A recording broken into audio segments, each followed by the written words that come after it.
We've all experienced the discomfort when things don't go as planned. Heartbeats quicken, muscles tense, and disappointment builds up like a ticking time bomb. When the last vestiges of restraint finally break, our anger erupts like a torrential flood, sweeping everything in its path. However, after the storm, we feel relieved, as if a heavy burden has been lifted. In the end, expressing anger may seem like the best way to relieve it, right? Although it may feel relieving to let go of anger, science shows that this isn't an effective method to deal with it. In fact, venting anger can make things worse, leading to behaviors that we may later regret. Our society even celebrates and glorifies anger as if it's a virtue, but that only exacerbates the problem. We only need to look at movies and TV shows where heroes use anger as a sign of heroism. Strong women and masculine men react with anger, and violence is often how they deal with their enemies. Anger is even celebrated as a virtue in today's culture of rage.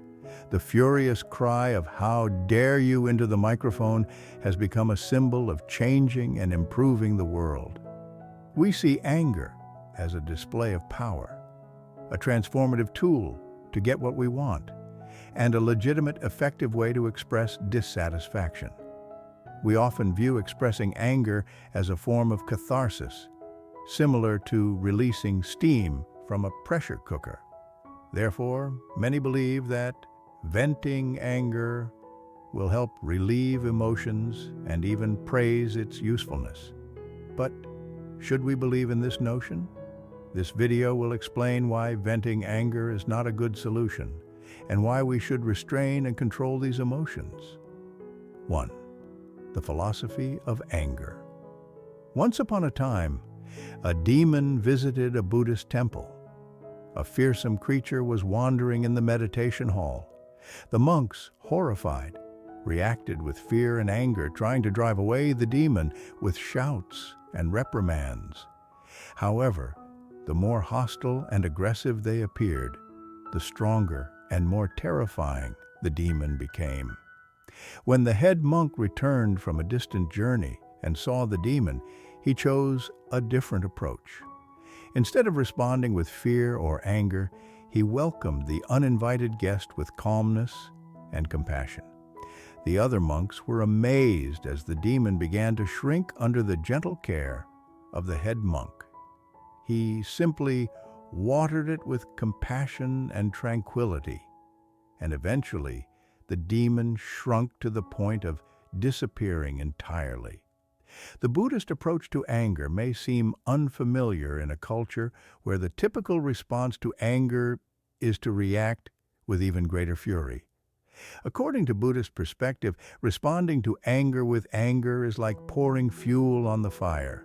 Buddhists view anger as a major obstacle on the path to enlightenment, considering it a form of bad faith. The Buddha does not accept anger for a simple reason. It is a negative emotion that leads to suffering.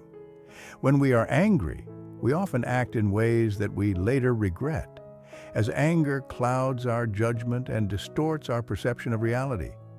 Therefore, we often act negatively and have distorted views when anger dominates us. The Buddha sees anger as a great stain on human character. The philosopher Seneca the Younger also shares this view in his work on anger. He calls anger a temporary madness that can lead to harmful actions, emphasizing that we should try to stop it as soon as it arises. Seneca criticizes Aristotle's idea of useful anger, arguing that anger never brings benefits. He argues that in any situation, using reason always leads to better results than relying on anger, even on the battlefield, where anger causes more harm than good. According to Stoic philosophers, anger does not originate from reason, as a rational person would realize that there is no reason to be angry. Therefore, a Stoic rarely lets anger get out of control, as doing so would betray their rationality. An outburst of anger often causes irreparable damage. When anger erupts frequently, we begin to lose friends. Close ones may no longer feel happy around us, and people will gradually distance themselves.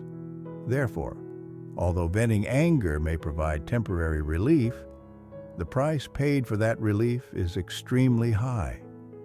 Imagine if expressing anger did not harm others or disrupt relationships. Would the idea of expressing anger still be a good one? Perhaps in a controlled environment, like as a therapeutic method to eliminate negative emotions and suppressed aggression? Why did Buddha believe that venting anger would make us feel more comfortable and cleanse the soul? Buddhist monk Ajahn Sona has said that anger is an unwise expression of concern about making mistakes. In the end, the emotion of anger often stems from dissatisfaction.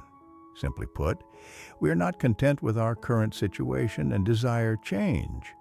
We want to drive it away, make it disappear, or even destroy it.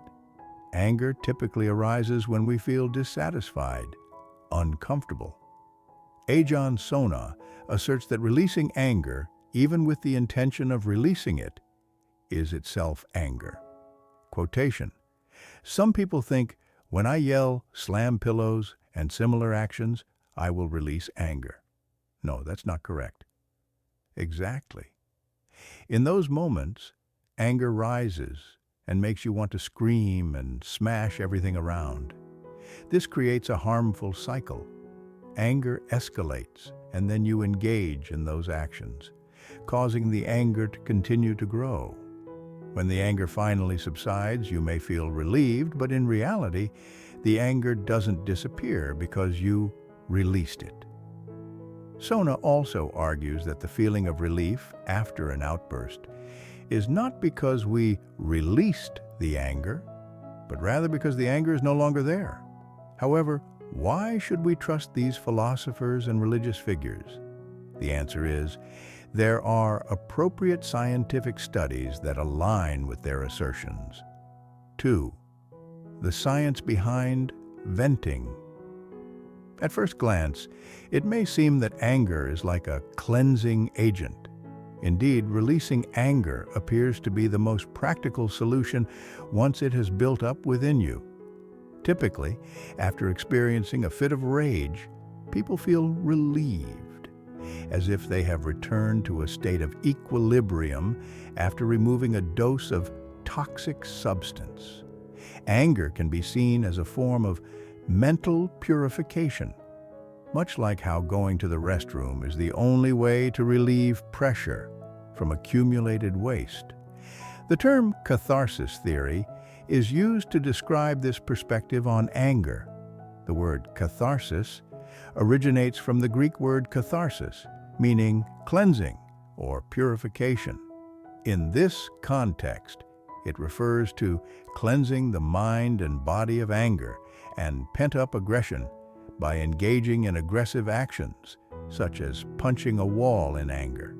This may bring a sense of relief or purification to the soul. The catharsis theory originated from the work of Sigmund Freud, who believed that expressing repressed emotions could alleviate psychological tension. According to Freud, negative emotions not expressed could accumulate internally and lead to psychological or emotional issues. This idea led to the hydraulic model of anger, where anger builds up inside us like pressure in a hydraulic system until it is released. Therefore, according to this perspective, the only way to reduce anger is to vent it out. Although the catharsis theory may seem reasonable, scientific research shows that anger is not always effectively dealt with in that way. On the contrary, venting anger can even escalate it and make the situation worse. The experiment conducted by Hornberger in the 1950s was one of the first scientific attempts to test the catharsis theory. In this experiment, volunteers were subjected to insulting remarks. Then, one group was allowed to discuss for 10 minutes, while the other group was not. Subsequently, Both groups were allowed to retaliate against the insulters. The result was that those in the group allowed to vent their anger demonstrated more hostility and aggression than the group that did not vent. Subsequent studies have also drawn similar conclusions. Venting anger does not help reduce anger. If anything, it may even make people more aggressive. A recent study by Ohio State University analyzed over 150 studies involving more than 10,000 participants. The study, led by Sophie Kjarvik, describes activities that can increase and decrease arousal.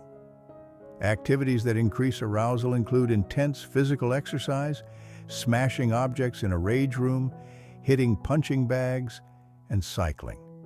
These are ways of venting anger that we often resort to when angry. Activities that decrease arousal include self-awareness, deep breathing exercises, meditation, yoga, and perhaps surprisingly, even playing.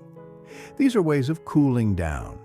Studies have confirmed that engaging in activities that increase arousal is not actually beneficial when we are feeling angry.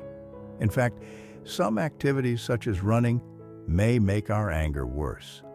Brad Bushman, a leading researcher and professor of communication at Ohio State University, has spent a lot of time studying this issue. He shares his perspective. I believe the most important thing is to dispel the misconception that when we are angry, venting is the only solution to the problem. Although venting anger may seem like a logical solution in times of stress, there is no scientific evidence to support this theory. Brad Bushman, a communication professor at Ohio State University, has emphasized that while we often want to vent our anger, research indicates that this often only fuels more aggression.